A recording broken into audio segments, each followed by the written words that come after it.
simpleng tanong kasi pwede mo nga kasi tatawanin, iiyakan, depende yung Oo. sitwasyon niya siguro, Man. 'di ba? Yung minsan sa mga bagay na sobrang pagmabigat na o kaya naman minsan hindi mo na alam kung anong solusyon doon.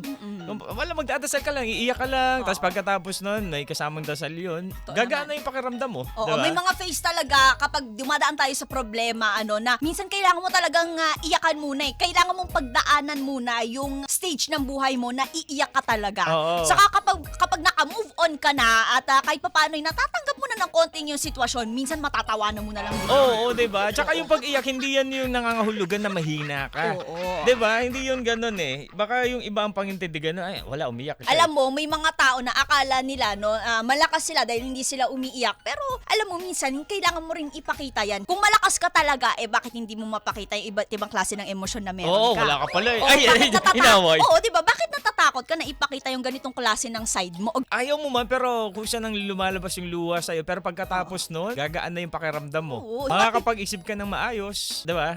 Basta sasama mo ng dasal, Totoo ganun yan. lang. Minsan nga, kahit nasa gitna ka ng kasiyahan, Oo. may mga tao talaga na parang, bakit ganun? Parang may butas sa puso ko. Parang hindi ko maintindihan. Parang hindi siya napupunuan Oo. ng kahit na tapos bigla na lang maluluhan. Parang, Oo. sis, okay ka lang? Diba? Bakit bigla ka na lang umiiyak dyan?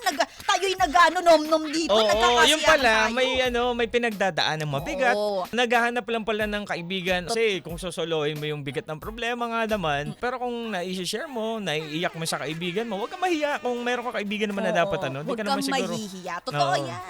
Diba? At syempre, diba, kapag lumipas naman ang panahon at naka-move on ka na nga dyan, kagaya na nabanggit ko kanina, minsan tatawanan mo na lang din yan. Diba nga, minsan mga naman. sinasabi ng mga matatanda, diba, na mas nakakatanda, Yan, mas nakakatanda sa atin, na ganun talaga, ining, toto, diba? Ineng, O pagdating ng araw, may aral yan na ibibigay sa'yo at tatawanan mo na lang yan. O kaya naman kapag dumaan ulit ang pagkakataon na ikaw ay susubukin ulit ng panahon at least alam mo na kung ano ang gagawin mo. Tama. Baka sa puntong yon tumatawa ka na lang. Oo, Mag-isa ka pa. totoo naman. Diba? Ay, kahit kasi iniikot yung buhok, Oo, huwag naman, gano'n. Hindi naman ganun. Pero ganun talaga ang buhay. May iba't iba tayong season eh. Season para umiyak, season para tumawa, season para magsaya, maging malungkot, season na para maging seasoning. Wow, season, no?